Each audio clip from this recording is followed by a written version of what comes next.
กือบไม่อยู่ก็อยู่สวัสดีพ่อแม่พี่น้องที่บ้านอาที่ขายไข่ทุกท่านครับวันนี้ก็อยู่ที่ญี่ปุ่นเช่นเดิมครับเป็นวันที่พายุเริ่มเข้าแล้วครับเข้าในเมื่อวานนะครับลมแรงมากครับ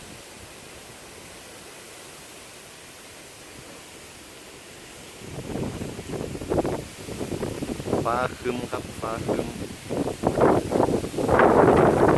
ที่ประมาณ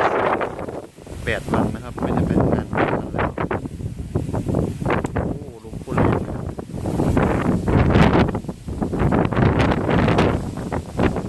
เกือบ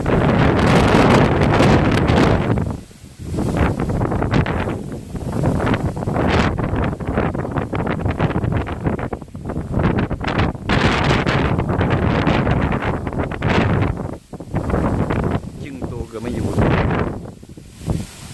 ก็อยู่หอพักไม่ได้เป็นขี่จักรยานไปไหนไม่ได้นะครับเพราะลมแรงเหนื่อย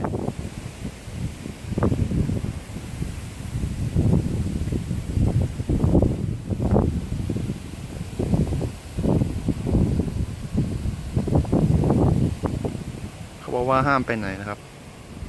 ห้ามเข้าไปไหนเขาบอกว่าอย่างนั้น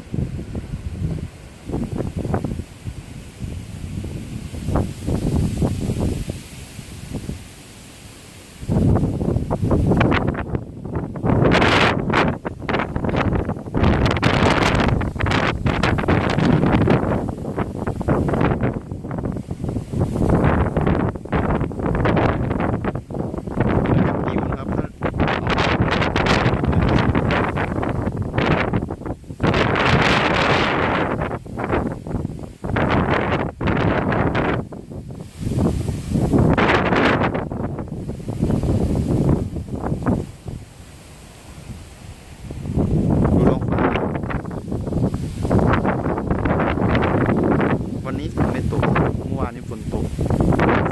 มื่อวานนี้ไม่ได้เลยขี่จักรยานยิ่งไม่ได้เลยต้องรถยนต์อย่างเดียวนะครับขี่ไปเหนื่อยก็เหนื่อยจะปิวด้วยครับขี่มอเตอร์ไซค์จักรยานไป